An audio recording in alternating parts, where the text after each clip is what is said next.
Hello there, and welcome, fellow digital media students. My name is Brent, and this is challenge number 4. The theme of this challenge is your favorite museum. So for me, that's a no-brainer. It's the Aston Martin Museum. Oh, isn't that gorgeous? All right, so today what we're going to do, we're going to cover a few topics. We're going to talk about groups. We are going to talk about fill layers and all kinds of filters and a whole bunch of fun stuff. So, yeah, let's just dive right in, shall we? All right, on the left hand side, what I'm going to do first is I'm going to take this background here. I'm going to copy that. There we go. So now I've got a fresh image to copy, to play with. I'm going to leave this one here. It's always nice to have, in case you need to ever revert back to the original.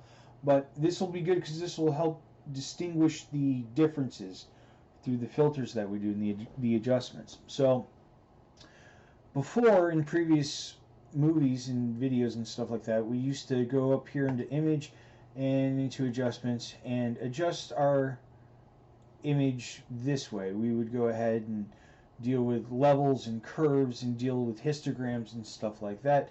We would go for desaturate and turn things black and white.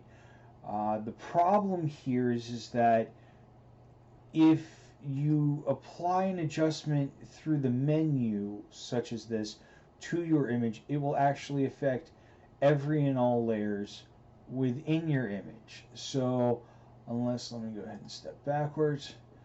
So, you need to be very careful. So, there is ways to adjust this, but for instance, only this layer. And we'll tackle that right now. So, with the background copy layer selected, I'm going to come down here to this button, right down here in the middle, and this is going to create a new fill or adjustment layer. So as you can see, there's a lot of different options at your disposal. You got brightness, contrast, levels, curves, exposure, all the bells and whistles that we found here in the image adjustments: brightness, levels, curves, exposure, vibrance. But there are a few options that don't exist, and one of the ones that doesn't that's not down here in the fill layer button is this one for variations. Now, variations allow you to customize your image through preset settings, essentially. So let's just, since we're not going to go forward with the variation, I'll just show you what this does right out of the bat.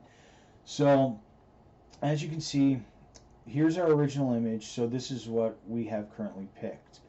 If we want to create more of a greenish hue overload or overtone to the image, more green, more yellow, more red, more magenta, more blue, more cyan. So as you can see, the image itself takes on a different color shade. So more, and then over here you can have the options to make it lighter or darker. So if we obviously go light, you can see how here's the original image up here in the upper left hand corner, and this is what our variation is going to look like. So if you want to make it darker, you can do that as well. Now you can also change on the fly too. So if I want to do blue, for instance, I can make it a darker blue or a darker green or magenta. So we can do that. And then obviously when you get done, you can just hit OK. And now you can clearly see the difference. Original, variation. Original, variation. So let me go ahead and step backward. There we go. Okay. So let's take a look at what the fill and adjustment layers do. So if we go ahead and come up here, we can, for instance, tackle curves and levels just like we normally would. Whoa. So you can clearly see the vast majority of my pixels are here in the darker area of the spectrum. Very few over here. So you can just use your left click and drag, and you can actually just drag this point around, which you can see based on where you are in your pixels is what you will experience. So if we make a little bit more definition, a little bit more accents, a little bit more in the definition. And so if we, I actually made a mistake right there. Forgot. To make sure that this effect applies only to the background copy layer, you want to make sure that all of your layers do this clipping mask right here. Now, when I click this button, this curves right here will only apply to this background copy. And when I click the button, this will go and get underlined. So let me just click that. Now that's underlined, and this has a little arrow that comes down. So these two are essentially tied to one another.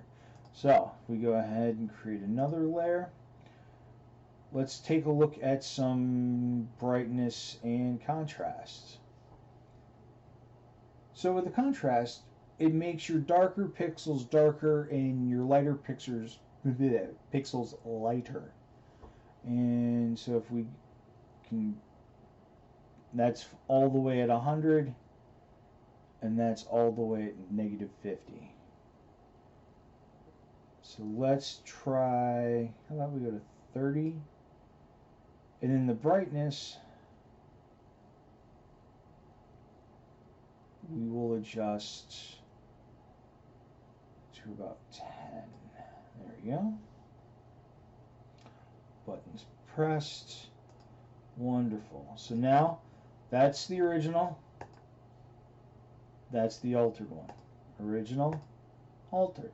So let's keep playing. So we've got, yeah, I mean, levels as well. We've got, you can adjust some of this in the histogram here. There we go. Make it a little bit more bolder. But now let's go, let's have some fun with this. Vibrance. Vibrance allows the colors that are in the image itself to really sort of stand out and become almost saturated, which is kind of ironic since you've got that right there. So as you can see, this is with it at plus 100, and this is at minus 100. Not pure black and white, still very faded in terms of color though. So let's do, how about we raise this to plus 50 just so it makes this stand out a little bit. So then the saturation actually saturates, it determines how vivid and bold your pixels are. So full saturation or desaturated, which you may remember from our desaturation. Well, this is exactly what you're essentially doing. So let's go ahead and make it a little warmer.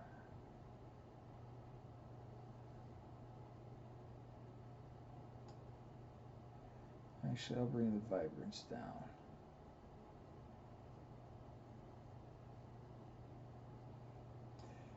Quick note, if you're having problems getting the slider to the exact number that you want, double click inside and just type where you want to be. So plus 35 or plus 30. And as long as the numbers fall within the range of this, of the slider, you just type it in and go. So that's the vibrance. Now, there is another one, and this is hue and saturation. Now, the saturation here is the same that you would find in the vibrance. So, obviously, you can go really over the wall crazy or black and white. So, let's go ahead and let's get a little crazy. Let's just do plus 35. There we go. Now, this is the hue slider. Now, what's interesting about this is, as you can see down here, all the colors match up. So our reds match, purples and blues, cyans, greens, yellows, even oranges and stuff. But as I move this slider, these top corresponding colors will actually display a different color down below. So watch, for instance, we have a lot of reds and browns and stuff like that with the wood around here. So that's around this spectrum.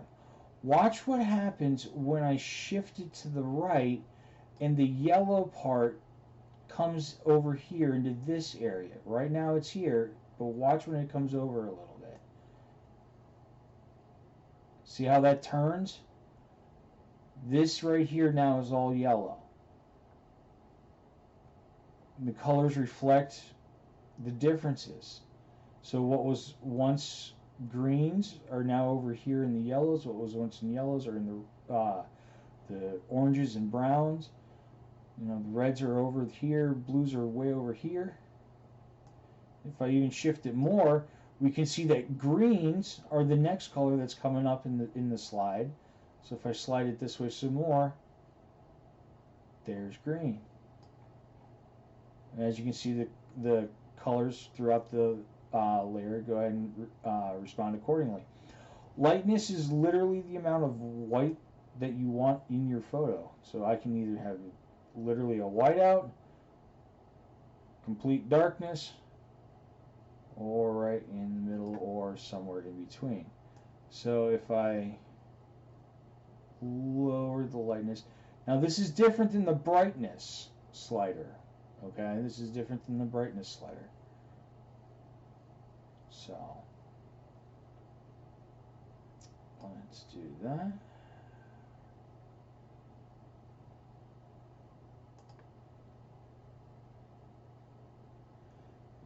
Okay.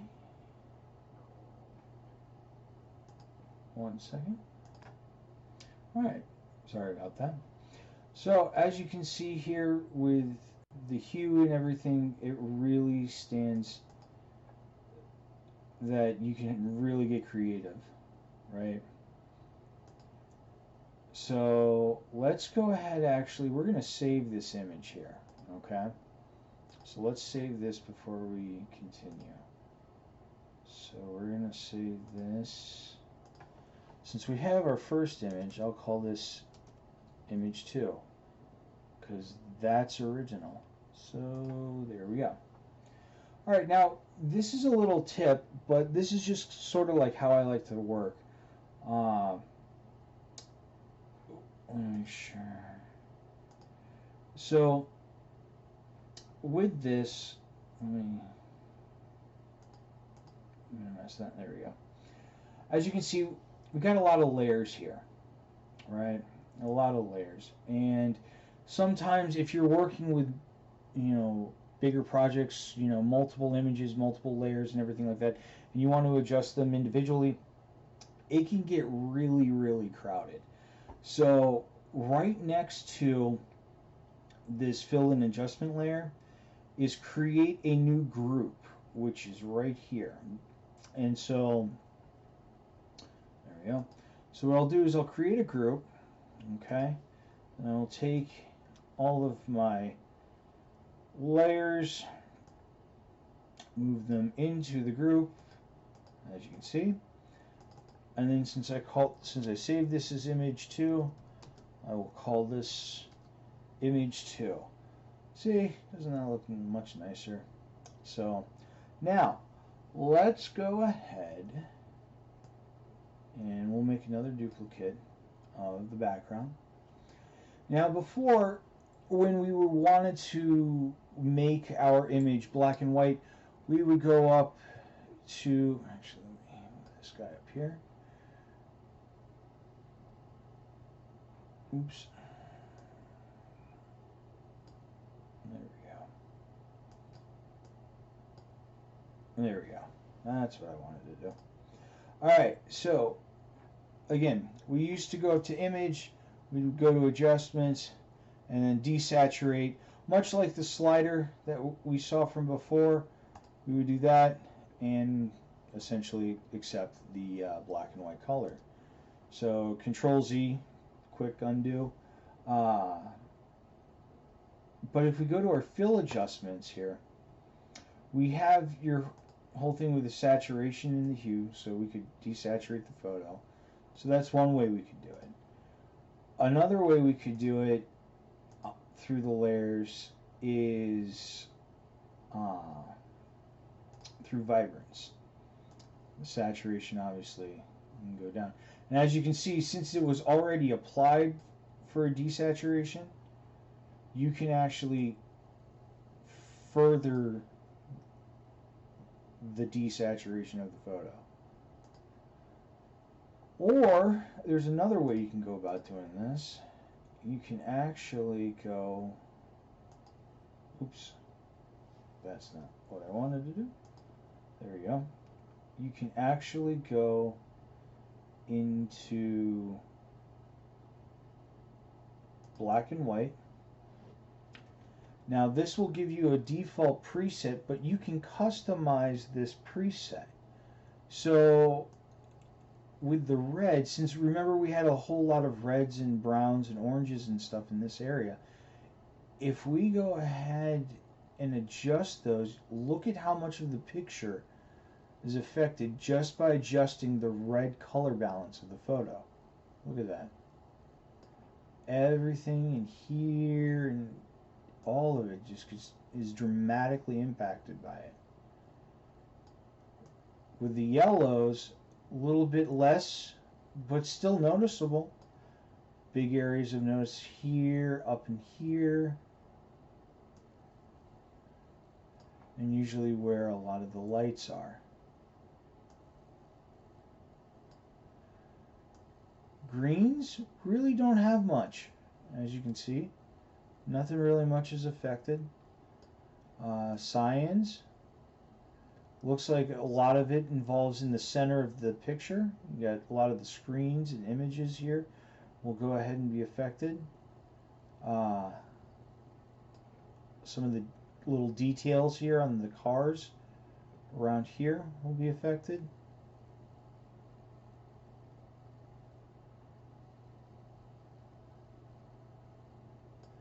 And then with the blues, we have a lot that is going to be impacted.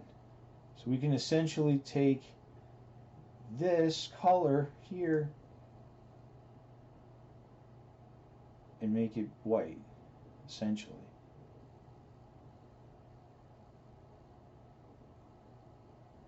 And to think all of this was based around something that we just wanted a black and white photo. But there is so much more that you can do with the individual levels like that. You can even do that. But see, I made the mistake again. What was the mistake? No clicky of the clip mask. So let's go back and fix that, shall we? There we go. Now, I'll show you this real quick. It's another cool little filter. We've all experienced it and played around with it before. The invert has sort of a dynamic impact, especially when you're talking black and white photos. To switch things out kind of gives it a whole negative impact. So, not too bad. I'm going to delete that. So now we've got that. So let's go ahead and save this. Save as. Now this will be our image 3. because we have image 2 already, and we have the original. Alright, so let's go ahead, create another group, just to keep things nice and tidy. Put that in there. Call this one image 3.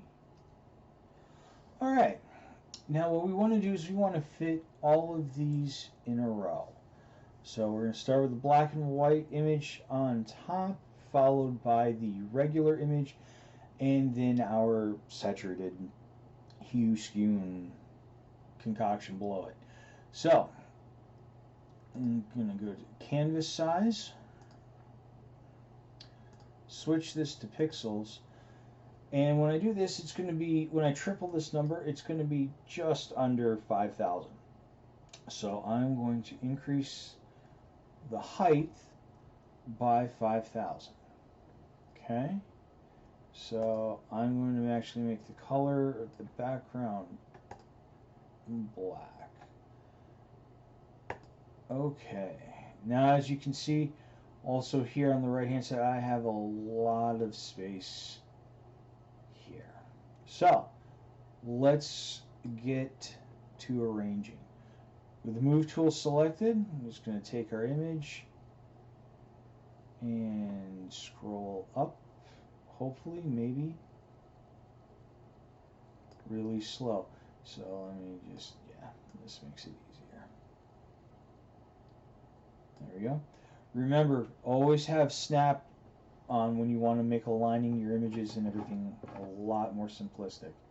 So now we have that, so let's click on image 2, which is this guy, and let's come down here. Oops.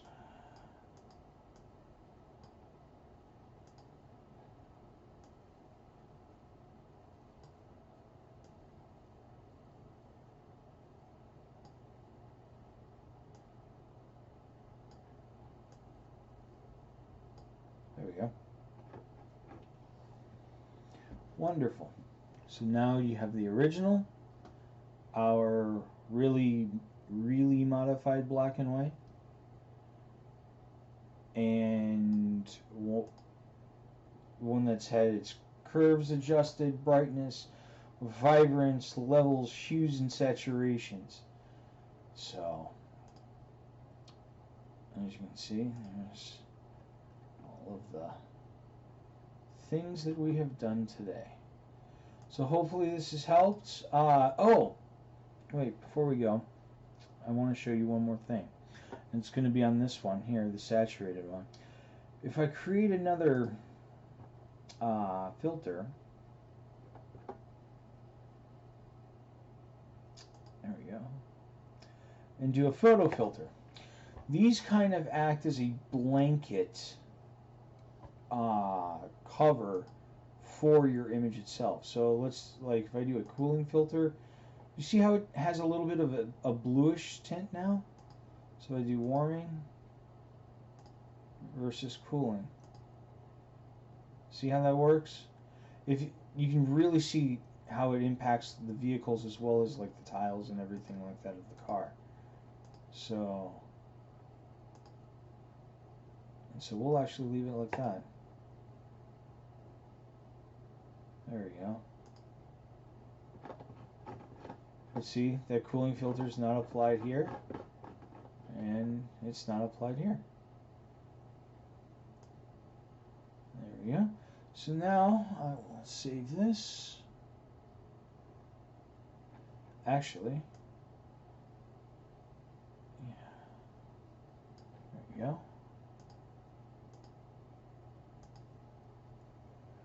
And I will call this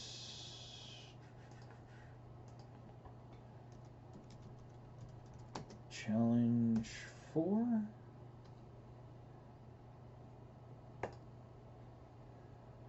And then save this as Photoshop. Yeah, Challenge 4. That works. And there you have it. Ta-da! All right. Well, thank you everybody for coming out and watching the video, and hope you enjoy your weekend. Thanks.